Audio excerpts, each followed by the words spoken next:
Hello everybody. I'm happy to be able to talk to you again. It's been a little while. It's been quite a busy winter, what with flus and operations on my eyes and looking kind of like an Easter egg for a while. In fact, I was saying that for a while there, if I had been in a beauty contest with Boris Karloff and Frankenstein's monster, I'd have finished a distant third. But now I'm starting to look almost human again, and it's been wonderful to have people over here. I'm so glad that a number of you will still be coming this year, and I look forward to your visits. I've been thinking a lot lately about what our whole mission is. It began because I suggested to Dave Warner that we try putting the book that I'm writing on the comparison of the Bible and the Bhagavad Gita on the internet. And he wrote and said, well, what sequence shall we have? And I was thinking, well, obviously we should begin from the beginning. And then it dawned on me that there really hadn't been a beginning yet. It needed an introduction. And so I wrote an introduction, and it took quite a bit of work, but it was really a wonderful thing for me. I think whatever you do, you get more out of it than anybody else because you're sort of at the source. What it did for me was help to bring into focus what this entire mission is all about. Obviously, when the masters are born, they come into this world to help us find God. That's what it's really all about. But there's always a special context for their mission. It isn't always just that. There's an external part to it. So when Babaji he began this mission by giving the Kriya Yoga initiation to Lahiri Mahashai and telling him that this could be something that everybody could receive if they were sincerely desirous of it. And then he gave to Sri Yukteswar the job of comparing the scriptures of the East and the West to help people to see that the basic truths are one. And in fact, Master told us that Babaji had appeared, or Jesus had appeared to Babaji and said that his own church needed help. He said that they're doing good work in service and so on, but they've lost the essence of my mission, which was communion with God. And in fact, I've been reading a lot of the, not a lot, but some about the old Gnostic writings, and they emphasize that aspect, but the institutionalized church managed to finally get rid of that, or so they thought, but they didn't realize that even in the Bible that they approved of and published, there was a great deal of emphasis on personal communion with God, going within, the kingdom of God is within, be ye therefore perfect, even as your Father in heaven is perfect. Many things that Jesus said that are in the Gospels are entirely in tune with the Gnostic writings. What are not in tune with them are all the external emphasis. And of course, a lot of those Gnostic writings are not necessarily genuine expressions of high realization. So it's a mixed bag. But the real teaching of Jesus was inner communion. And so Babaji was asked by Jesus to send someone to the West. And he sent Master to Sri Yukteswar to promulgate this teaching. But it was on several levels that he did it. He wanted to not Indianize the West, as I've mentioned many times. He wanted to spiritualize it. And he didn't want to make it a cultural exchange so much as to help us all to recognize that the central truths are the same wherever they are expressed. Some people may like food in the form of curry, others in the form of pasta, others in the form of mashed potatoes and peas, but they all want food. Some people like sweetness in the form of Swiss chocolate, and other people like it in the form of all-day suckers, and the others in the form of Haagen-Dazs ice cream. But they all like sweetness in one way or another. And in fact, I should just mention as a sideline, and you know these talks are informal, so if I get off the subject, so what else is new? But especially in these things, there was a couple who came here from Torino as they call it in Italy, and they were mentioning the chocolate from there, and I said, oh, you can't mention Turin chocolate compared to the Swiss. The Swiss is so much better. And she said, oh, that's just awful compared to the Turin. So anyway, I was really onto a good thing with that, because ever since then, every time they visit, they bring me some Turin chocolate, which in fact is very good. I'd say probably the best chocolates here are from Turin and Switzerland and Belgium. And depending on your mood at the moment, one is better than the other. But anyway, to come back to my point, we all like sweetness, we all need food, we all basically like kindness, peace, love, harmony, even though we express those things in different ways. And so human nature will express itself according to the cultural differences in a variety of ways, and yet human nature is not really that different. You find that underneath it all, I've often thought that if we were to find some distant planet with life on it, it wouldn't be that different from what we are. Why? Because everybody has an ego. And when you have an ego and you have a body, you're going to want things for the body and things for the ego, and it's all going to come back to the same old mess of pottage that we've got right here.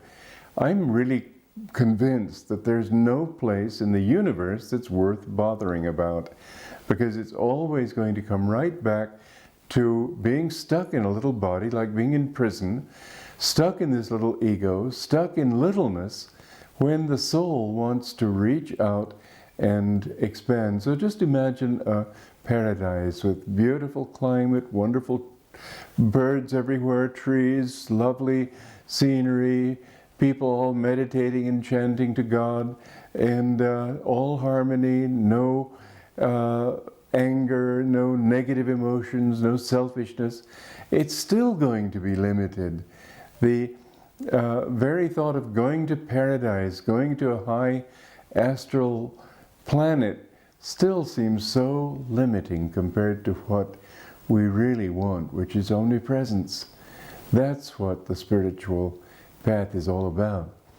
So, but then within that cultural context, we need to accept the basic differences and then try to go beneath them to this same understanding. And so with that thought, Babaji asked Sri Yukteswar to write a book that would help to explain the basic, the underlying similarity between the scriptures of the Vedas, of the Bhagavad Gita and so on, and the Bible, especially the Christian New Testament. And so Sri Yukteswar wrote this book, and it all seems a beautiful thing until you realize that this is a book that practically no one's ever going to read. It's an irony that it's, I used to think, well, gee, if Babaji really wanted him to show and to demonstrate the oneness of these scriptures, then is it really the Master's will that they do it in such a way that it might as well as be in Chinese? There aren't, obviously there are many passages in the Holy Science that are easy to understand, but there are a lot also that are not. In fact, I remember a person saying, I was with Master, and this woman, Mrs. Carol Neely, her name was, she was there to edit, and I had mentioned that I found the book hard going, and she said, oh, I'm surprised, I find it easy. And she left the room, and Master turned to me with a wry smile, and he said, even I find it difficult to really get down into the deeper passages. But then I realized in thinking about this introduction that in fact it wasn't intended to bring the teachings out. It was to be seminal. It was to give the sort of basic points on which our masters and our teachers and so on could reach out further. This is really the job of the disciple. We have to, this is what I've tried to do with my life too. You see, here's the truth on one side of an abyss, and you have to reach over to the other side. One way is to simply say that those who are sincere will get those super microphones that will be able to pick up what you're saying. Another way is to broadcast it. A third way is to build a bridge.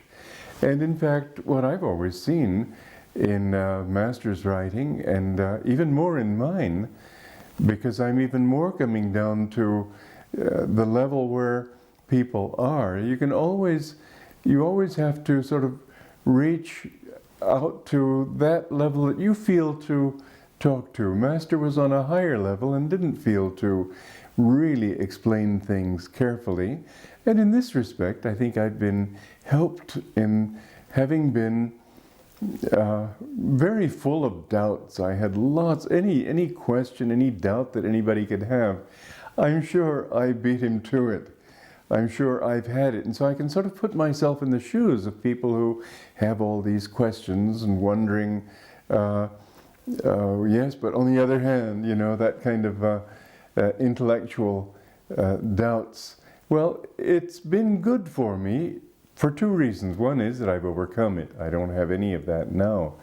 But the other is that I can really understand where people are coming from who do have it and can help them. Well, to come back to the work that Master and our line of gurus has brought into the world, I see that it's really a process of development. Sri Yukteswar gave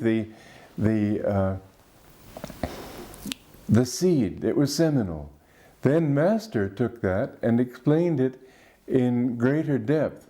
And what he did, in fact, I remember I was with him when there was a guest there, a professor from Columbia University, and he asked Master, why have you written on just the Bible and the Bhagavad Gita, since you call your church a church of all religions?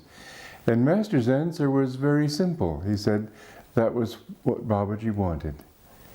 This whole thing began with Babaji, and it began with Jesus' request to Babaji. Our job is to try to carry out the mission of the Masters and not just concentrate on what our particular guru did, because he was doing it on behalf of the Masters. Really, to understand Master and his mission is to understand Sri Yukteswar's mission, is to understand Lahiri Mahashmaya's mission, is to understand Babaji's mission, and that commission that Christ gave him, that Jesus gave him, to bring these teachings to the West. Now I say that because too often there is the tendency, for instance, Master started an organization, and the tendency is of many people to think, well, the organization is Master. But it is and it isn't. It is to the extent that it furthers this line of development. It isn't to the extent that it takes people's minds away from that line of development. To the extent that we, because we too represent as an organization quite legitimately the line of gurus and their teachings, but if we start thinking that the organization of Ananda, just like the organization of Self-Realization Fellowship, or any other organization founded by our gurus, has a separate importance from that central mission, then we're really missing what they themselves have tried to promulgate, tried to bring into the world. It reminds me of one time Peggy Dietz, who Master told her to give Kriya to people if she felt they were ready. And she said, but sir, what would the organization say? Because they had their own guidelines.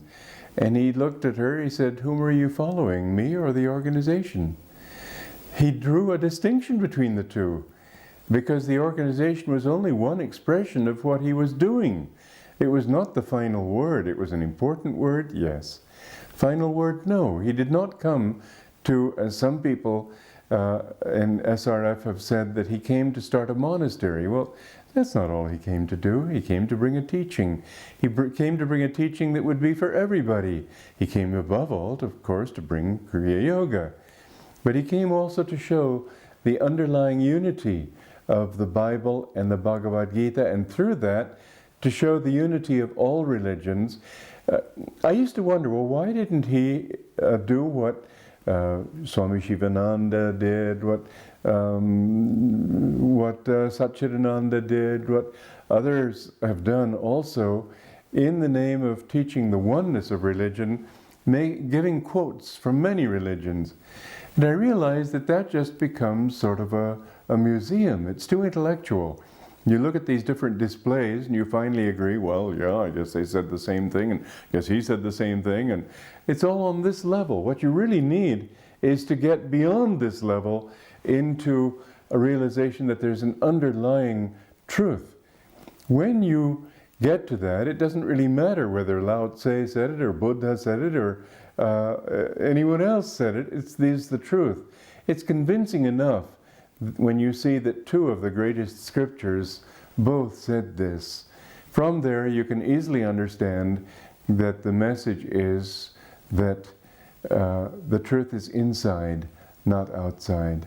Master said that the religion of the future will be self-realization. He did not mean Self-Realization Fellowship Church Incorporated. He meant the principle of self-realization. I said that once, and I was answered, that's your opinion. Well, I really can't understand or believe or accept that there can be another opinion on that. He did not talk organization.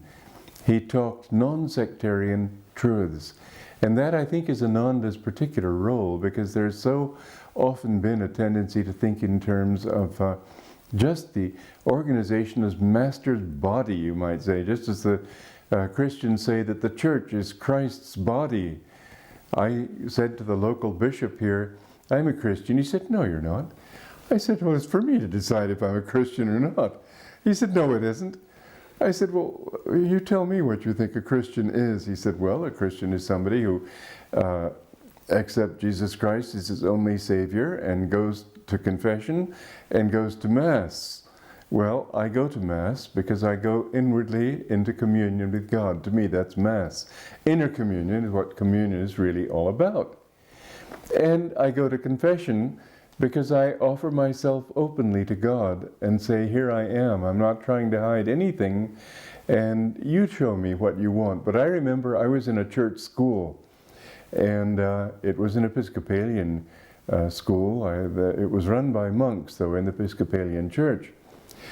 And they had confession, and I think probably most of the boys went to confession. I never went. I never felt that I wanted to open my heart to these people because I didn't feel that they had the wisdom to help me. And perhaps I was a little exaggerated in that way. When I was 5 years old, we were living, as you know, in Romania. And my mother didn't want to send me to a Romanian school because, after all, I was an American. So she tried home study. Well, I'm sure all you mothers and fathers will relate to this story, not on my side of the fence, but on my poor mother's side of the fence, because she said something to me quite simple, like, C-A-T is cat, and I looked at her coldly at 5 years old, and I said, and how do you know? You're not a teacher, you're just a mother. And I don't think that you would like if your child said that to you, but it does show something apart from arrogance in my idea that I wanted truth from somebody who I felt knew, who I felt was an expert. And I never felt that those monks could tell me anything because I didn't see that they had anything. And it's like that story of the man in boot camp who was sort of wandering around picking up papers off the ground and looking at them and saying, this isn't it. And he'd pick up another paper, this isn't it. Finally they thought, well, this guy's got to go see the psychiatrist. So they had him go and see the psychiatrist, and this man was picking up papers off the desk and putting him down, this isn't it, this isn't it. That's all he'd say. So the psychiatrist recommended him very highly for a medical discharge. And he went to the officer, and as soon as the officer gave him his medical discharge, he looked at it, he said, "This is it," and he ran out. Well, when we get the right paper, we recognize it. And so, although I would never really accept anybody as whom I wanted to follow, the first words I addressed to Master were, "I want to be your disciple." And sometimes Daniel Boone and other people, for those who don't know the path, that name Daniel Boone may seem rather exaggerated, but I assure you it was in fact his name. He was one of the monks there. And he would tell me some pretty fanciful theories, and I always would ask him, "Did Master say that?" And if he didn't, then I wouldn't accept it, because it didn't make any sense. But if he said, "Yes, Master said that," I would accept it, even if it didn't make any sense, because I assumed that it would make sense sooner or later. And sometimes I found that Master might have said something similar, but he hadn't quite got the point right. But always Master has been, through all these years, my point of reference, and I have never, and I think in this I have been different from a lot of people who have taught in his name even. I have never felt that I knew anything if it didn't totally agree with him. He's always been my focal point, my point of reference. I've always tried, anytime some idea has come to me that could this be true or could that be true, my first thought is, what did Master say? Does it endorse what seems to be true to me? If it doesn't, I discard it. I remember when I was working on that book, The Essence of Self-Realization, which was his sayings that I had recorded. I have a lot more, but I just chose those that would fit into a sequence in one book. And at one point there, I realized that the sequence needed a bridge. And of course, there were many things that I could remember him saying. And I remember I tried for 2 days to remember something that he might have said that I could insert there as a bridge. And I couldn't remember anything, so I just had to leave it without. Because I don't believe for a moment that if Master didn't say it, it's for me to say it. That's not my job. My job is to try to represent him to the best of my ability. I don't say anything for that ability, but I do say that I can only be sincere to my own ability. And I can only do my best. That I have done. So anyway, Master came and brought this teaching to the West. You know, there was a very interesting exchange that happened one time, that Sri Yukteswar wasn't all that pleased with Master's writing in such a way, for example, as to show that these teachings are good for business. Sri Yukteswar was very much more into just being in samadhi and not bridging that abyss. And so he sort of expressed to Master, did you have to go that far out on a limb with these teachings to make them palatable? And Master's answer pleased him. He said, you are a goldsmith and you work with pure gold, but I am a jeweler and I have to add a little extra material to make the gold hard enough so I can make it into, shape it into jewels, into bracelets and necklaces and so on. And Sri Yukteswar understood, accepted it, and was happy with that answer. Well, that's what Master had to do. Basically, these teachings are certainly not to help people to become better businessmen. But on the other hand, if you're working with businessmen, and Sri Yukteswar didn't have to work with businessmen, Sri Yukteswar was even scattering disciples who came to him to the four winds. I asked Master one time, could it be that he knew that he wasn't coming back to this plane of existence and didn't want to take any more disciples? And Master said, yeah, that was what it was. He said he didn't want disciples. He just had a few stragglers in this lifetime, that's all. But Master had to try to reach out to those thousands and millions of people. And so he would try to put himself in their shoes, and he'd realize that if they can use their practice of concentration that they gain in meditation to become more successful in the things that are meaningful to them, then maybe they will try to go further into it. Master said, in fact, that's what the Vedas do. They give you all sorts of mantras and ceremonies and teachings to become successful in business, mantras that you can use to overcome your enemy in battle, mantras that you can use to have children, to attract a good mate. All these things are a part of the Vedas. And a purist reading the Vedas would say, well, after all, I want something spiritual. And that's what Swami Shankaracharya did. He pulled out from the Vedas those aspects that are totally non-dualistic. But the Vedas really are everything. And Master said that the reason they did it was that if you use a mantra to achieve success in business or whatever, then you will remember that it was a mantra that did it, not the Harvard Business College.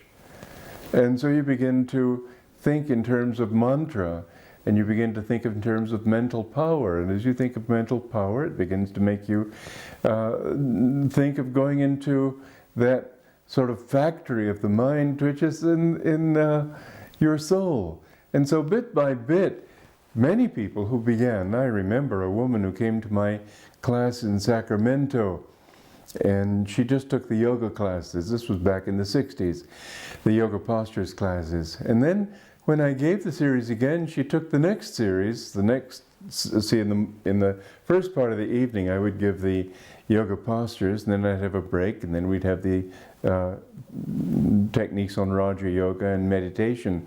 So she took the meditation course, and she said, you know, when I first took this course in the yoga postures, I did it only because I wanted to have something to talk about to my bridge club, and I thought it would be fun. But I find, you know, it's really very serious. And so she wanted to get into it further. Well, you see, you get people into it bit by bit. This is what Master meant by being a jeweler rather than a goldsmith.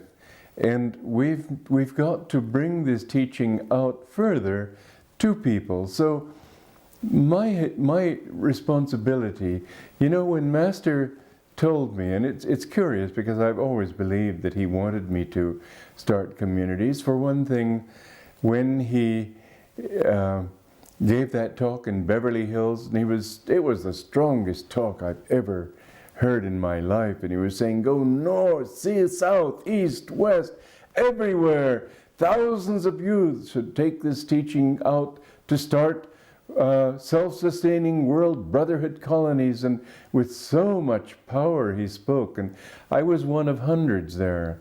But as far as I know, I was the only one who really took it seriously. And that's partly I took it seriously because I had tried from the age of 14 or 15 to think, how could we start these things? I saw the need for them when I was even a teenager. And I got my friends interested by my enthusiasm until they saw that I was serious, and then they sort of all dropped off. I was still left there. But it was always a deep-seated interest of mine. And when he uttered that impassioned plea, I felt very deeply and vowed that I would do everything I could to fulfill that aspect of his mission. I wouldn't have done it if it hadn't been a part of his mission too. But he didn't tell me that. When he talked to me about my work in life, he said, your life is writing and lecturing. And I remember sort of puzzled at the time, I said to him, but sir, haven't you already written everything that needs to be said? And he looked a little shocked. He said, don't say that. Much more is needed. And how then does Ananda come into the picture? How do the schools come into the picture? How do all the other things that I've done come into the picture? I realize that it's an essential part of the picture. because I couldn't write if I hadn't brought it down to a level of actual practice. Tried it out, see if it worked. I couldn't have written on any of the things that I've written about if I hadn't tested it in the cold light of day. So Ananda was an absolute necessity for it. You know, Ananda's been a wonderful experiment, sort of a laboratory, where we have seen many hundreds of people coming, some going, some staying, and over the years we've seen people living out their problems and their solutions. When you see one person, you don't get any clear picture. You can figure that it's due to his personality, it's due to his karma, it's due to all kinds of different things. But when you see many people trying in different ways to improve themselves, and nobody would come to Ananda if he weren't trying to improve himself, and you see it working for some and not working for others, you begin to notice that there is a thread of similarity not only in the results, but also in the cause. Those people, for example, at Ananda who have thought, well, I've got to get my trip together first and then I can think about other people, have never gotten their trip together.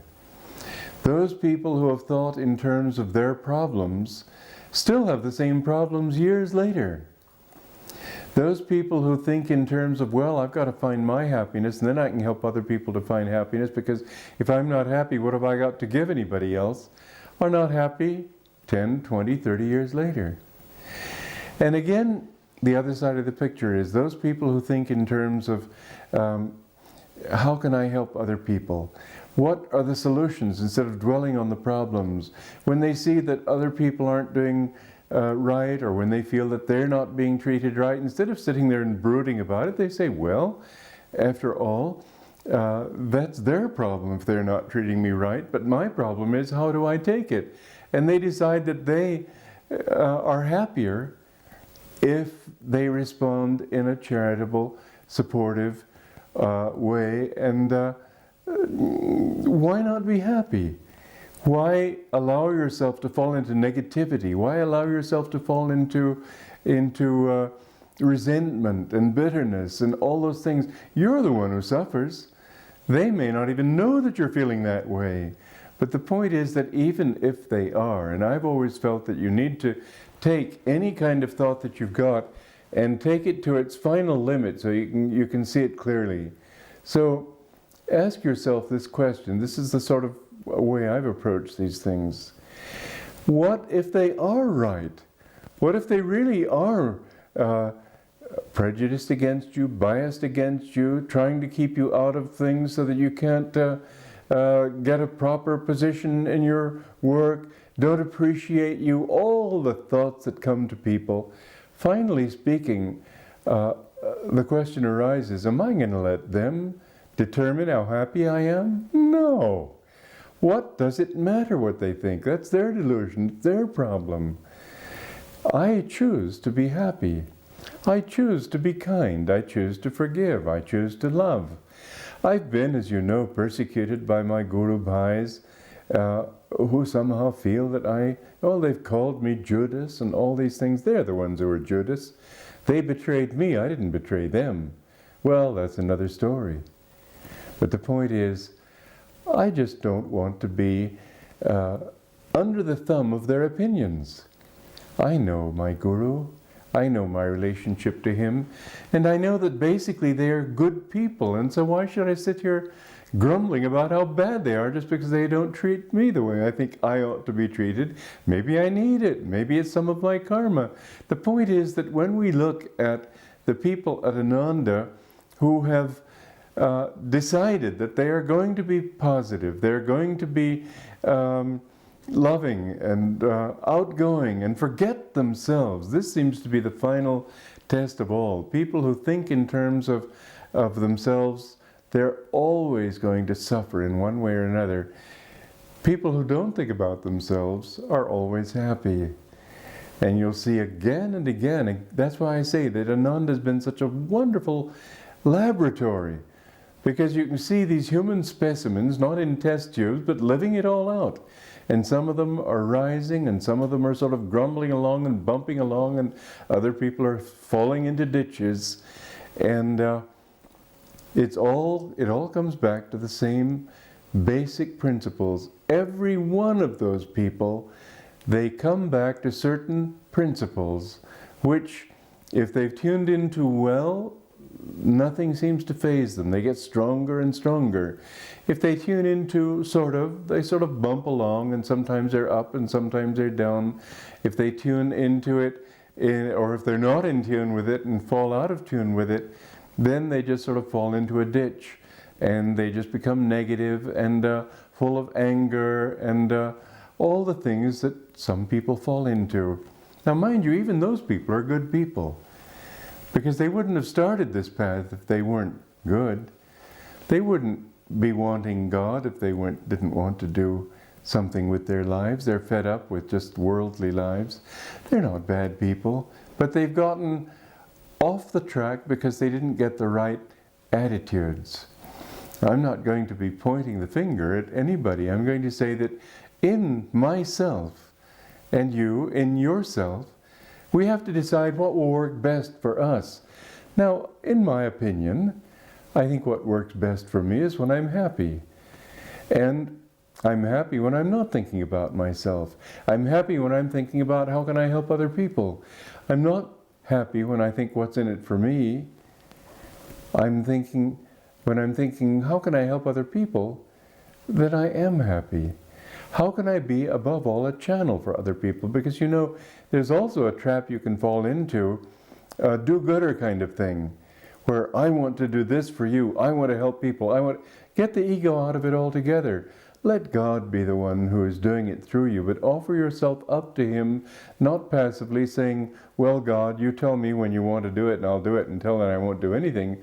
But do your best, and then try to ask Him to use you as a channel. You'll find that if your flow of energy is that way, then you grow. So Master came to the West to bring this sense of underlying unity. That was his mission. He started an organization not because he wanted to start an organization. He started the organization to help spread that mission. I remember Taramata saying to me one time, Master said that we are not a sect. Well, we are a sect. Well, so Master said one thing, she said another. Whom do we believe? I think that the thought of sectarianism is something that all religions get into all too easily. I don't want Ananda to fall into that trap. Ananda isn't important. SRF is not important. Truth is important. And so what Master came to bring were principles, not things. We tend to look at the expression and think that is the thing. The particular, you notice the Hare Krishna people, they adopt the Bengali accent of Prabhupada. Well, you don't become like Prabhupada by having a Bengali accent. You don't become like the Guru from just behaving like him, picking up his mannerisms and so on. You don't become like the Guru from thinking in terms of the things that he did outwardly. You try to tune into that spirit and then think, how can that spirit be useful and helpful to other people in new contexts? So I started Ananda really within the framework of what he said, that your work is writing and lecturing, because it helped to sort of concretize it, it helped to make it real, and helped me to really know that I know what I'm talking about because I've seen it work, and I'm not just up in the clouds with beautiful philosophical or theological theories. So these communities were a very important part of his mission, and I have been blessed to be able to serve in that way. The schools are also. But if you'll read all my books, every one of them is trying to bring his central teaching out into practice, into daily life, to show how they affect every level of society. Well, I've written very seminally, also like Sri Yukteswar, but in another way. Mine are much easier to understand in the sense that they reach out to people where they are. But so many things in that, we need to keep on expanding it. It's like a river. If you have branches of the river, it can feed many fields. But if you say, well, the river's going in that way, I'm going to dig a hole and create my own river, then it isn't going to work. Or you might find a well, you might not, but you'll be doing a different thing. We will be in that flow and drawing on the blessings of the Masters if we try to continue in our attunement with the Masters as true disciples, realizing that to be a true disciple doesn't mean just quoting him. Certainly we want to quote him, but it doesn't mean just quoting in this way that a parrot would. You could teach a parrot all the right words, and it would recite all those right words along with saying, Polly want a cracker, and it wouldn't mean a thing to the parrot. You could play a record of the truths that Master taught, and that still doesn't mean anything. You have to have lived it, and you have to know from your own experience that this is so, and that means applying it in your life and expressing it as you have lived it. So these teachings we need to bring out to the world in a real way. So what I have done, which is something, is still not very much. I can see thousands of different directions from this, not coming in and saying, oh, well, Kriyananda has written music, Kriyananda's writing books, I'll go out and write music and I'll write books, but not tuning into this ray, this flow.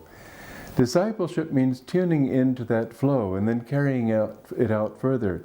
To me, the role of a disciple, and this is what I have tried to do with Master, is to see how can I express this teaching in ways to reach more and more people. There are millions of people who could come to this path, because everybody wants just what this path offers. They want something non-dogmatic, they want something real, they want something that's going to give them happiness, peace of mind, love. These things are universal. And Master gives it to them in ways that are very down to earth. We need to be able to present these teachings to all different levels of humanity in such a way that people can suddenly say, oh, is that what it's all about? Okay, and pick it up. That's what I did when I came upon the autobiography of a yogi. I had been skeptical of all religious teaching because I didn't really know that they knew. But I read that and it suddenly clicked. I said, now I know. This I want to serve. Many times, different ones of you who teach have been able to put things in such a way that people say, oh, is that what you mean? You know, so often it happens that when people they disagree with you on some point. And if you listen to what's really going on, this is what Rajarshi used to do. He would be at the board meetings of big companies, and he'd listen to the board of directors sort of arguing back and forth on different issues. He'd just sit back and listen. He never got into the argument. Then he would, after hearing both sides, he would say, well, it seems to me what we are saying is such and such. And both sides would say, yes, that's right. So often people, even in apparent disagreement, are just disagreeing in the ways of expression rather than in the essence of it. If we can reach those points in our communication with other people that we do agree on, we find that suddenly they say, oh, is that what it's all about? Ananda's specialty is that, and I'd like to sort of build on that specialty, bridging the gap to reach out to people. There are many gaps, many banks on which people stand, reaching out to them, and that's your job. I can only do it according to my limited level of education, upbringing, personality. Each one of us is limited by the simple fact of his humanity. But I'd say one of the most beautiful things about Ananda is its great variety. The many different kinds of people that have come, the many different backgrounds, the many different interests, and each one of those can reach out to his own and help them to understand. So this teaching, which is a small thing in its origins, I think will reach millions, and Master said that it would.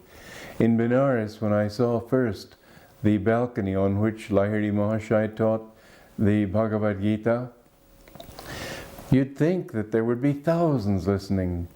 You know, that balcony was not big enough for even 15 people. It wasn't a big beginning, a few discriminating people. Master reached many, many thousands, hundreds of thousands. But our destiny is to reach millions. And I don't think we should think small. That's why when the colony leaders were here, and I talked of building our congregation, I said, let's think in terms of 1 million members. I don't mean members who sign on the dotted line and say, I'm a member of this particular force. No. But people whom we are willing to share with, people who are willing to receive what we have to give. They don't have to sign that they're members, wear badges and so on. They don't have to pledge that they will donate a certain amount. People who are willing to let us give to them, that's all I meant. But if they're open in that way, that they're willing to receive what we have to give, call them members. But I think that we can reach many that way. We tend to think small because our experience is small. We don't have to think that way. We tend to think, well, if we want to raise money to meet the needs of the lawsuits and all that, we have to go out there and talk to a few people. How many people are you going to talk to? Even if you had 1,000 people, that's not very many. We have the internet. We can reach people through that. I proposed to Dave Warner he get my radio programs on the internet 5 days a week for a whole year. It would be a wonderful way to reach people. But every one of you can reach out in some particular way if we understand that we're not just representing a little organization, a little place. We're not building Ananda by just getting a few more people at the expanding light. We're not building Ananda if we're even thinking in terms of numbers, although I've mentioned a number of 1 million people. But what we really will do to build Ananda is put out waves of the right kind of inspiration and love, and help people to remember that what we really want to do is not convert them to anything except their own higher self. That is something that everybody carries around with him. We don't want him to join this or join that. We want him to join himself to God. That's what yoga is all about. God bless you.